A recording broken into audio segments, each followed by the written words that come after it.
Hi, in this video we're going to talk about how to do a free background check in Texas. To get started, visit texaspublicrecords.org, and I will have a link in the description. You can click on that or just type it into your browser.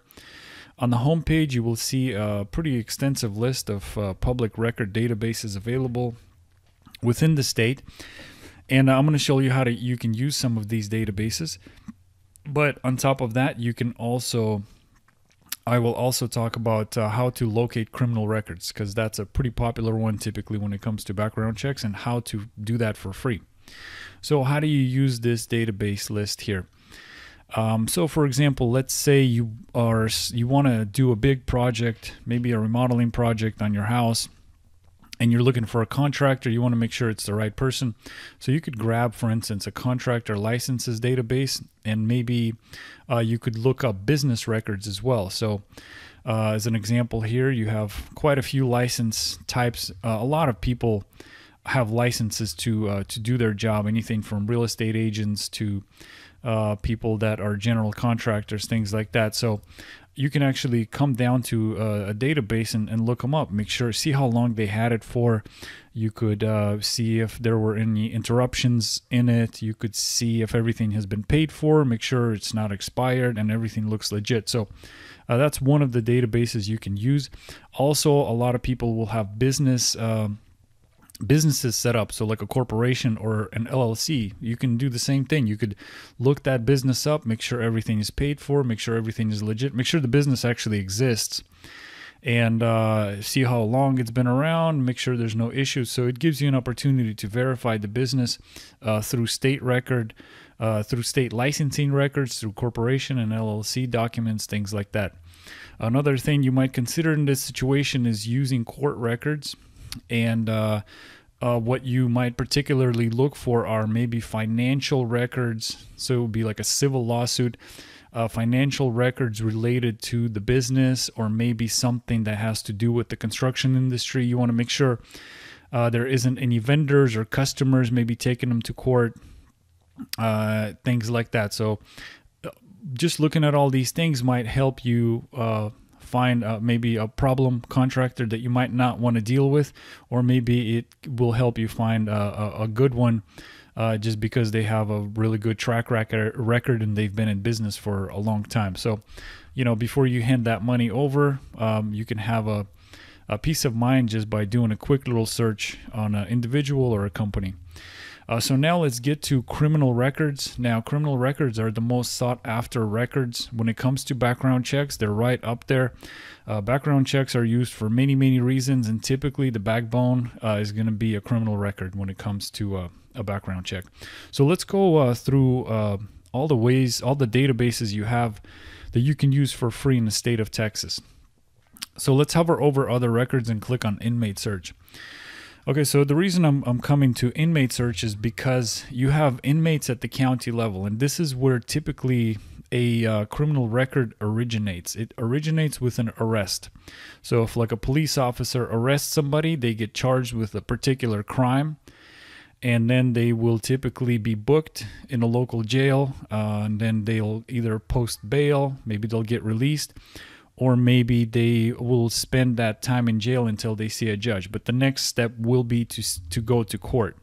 Now, this arrest information, it doesn't necessarily mean that they're guilty, but you can have access to these types of records.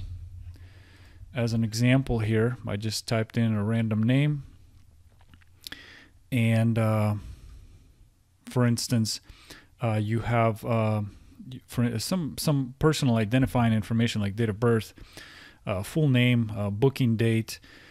You have the charge. Looks like there was a couple of different charges here, and you also have a court date, the scheduled court date.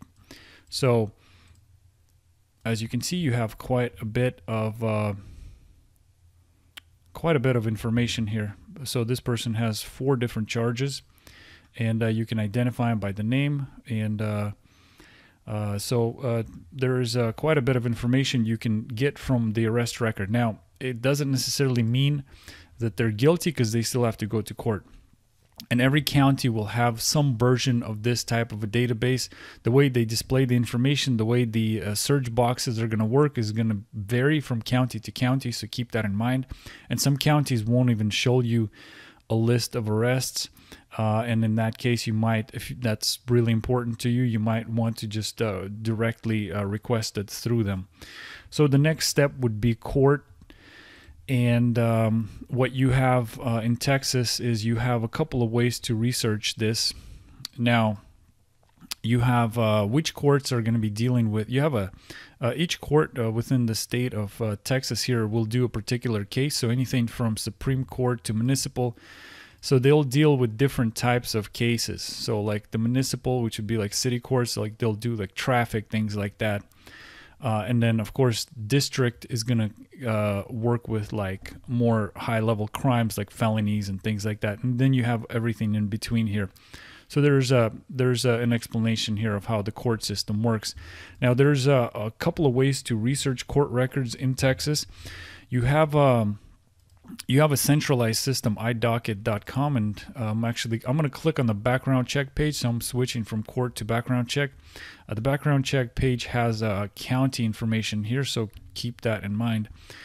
So the iDocket system, it doesn't necessarily cover every county, as you can see the ones in color here, but it covers quite a bit of them. So this is the closest thing that there is to like a centralized court system.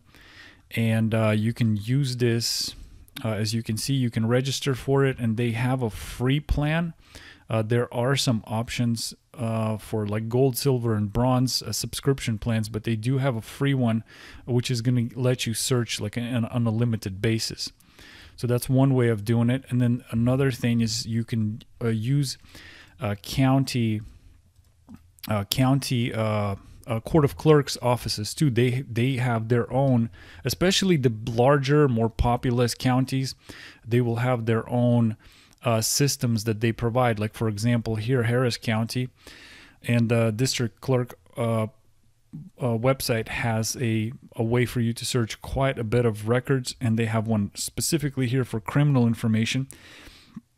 They do want you to register, but it is free of charge. So they want a registered account, but it's free. Dallas County makes it pretty easy. You just type a name in, and then you have every single county is gonna have a slightly different setup. Some will make you register, some won't. So just keep that in mind. And what you want to do is you want to, if you sometimes you're going off the arrests, and sometimes if you're not going off the arrest, you want to research the counties maybe that the person lives in, maybe counties that they work in, and possibly the counties around those counties to make sure you're covering all your bases. So another thing to look at is after the court, a person is either found guilty or not guilty. If they're found guilty, they're typically going to either pay a fine, or they're going to spend time in like a jail or a prison. So if they're serving more than 12 months, they're going to go to a prison. If it's under 12 months, it's going to be like a local jail system. So you're able to look up records, for instance, in a prison here, and I'm going to go ahead and show you. So these are typically more serious crimes when they do end up in the Department of Criminal Justice prison system, and they are free to use. And as you can see, you have your identifying information, you have your sentencing information, and then of course you have your offense history. So this individual has been, looks like 2005, 2004, 2015. So he's been kind of like in and out multiple times, and you're able to actually see if it's the first time, or maybe these people are just in and out all the time. So this information goes back quite far, quite back. Probably even further than some of the state offered background checks. So it's a pretty good database to use, and again, it's free, just like all the other resources that we spoke about in this video. Another thing to consider is using the also one more thing you want to check when it comes to background checking, especially if I was talking criminal records. You also want to check the public sex offender registry, and this is a statewide database which can also be researched for free, so keep that in mind. And we have links for all the databases I have mentioned. We have links for them on the website here. So one more thing that you can do is a name search, and this is a paid option, but it's a great option that you might consider using. It pulls records, it's public records, court records, real estate information, criminal information, arrest information, financial records, things like financial, potentially crimes, maybe bankruptcies, things like that. Also have some private databases like cell phone information, previous addresses, maybe potentially even emails that might be associated with the individual. But it doesn't just look within the state of Texas, it also goes outside the state. So if, for example, the person might have a record in South Carolina or maybe Virginia, just for example, but they're living in Texas now, and people do move around all the time, especially nowadays, you are not necessarily going to catch it if you're just searching at the county level or the state level in Texas. So this gives you like a much broader way of researching an individual, and not necessarily just within the state of Texas, but what's happening out there, and maybe their previous state or their previous counties, whatever it may be. And it's a single search system, so all the databases are compiled into a single search. It's pretty much instantaneous, so you'll quickly figure out if it's something that's going to be useful or not. So with that said, visit texaspublicrecords.org and come on down and get started on your free background check in the state of Texas. Thank you.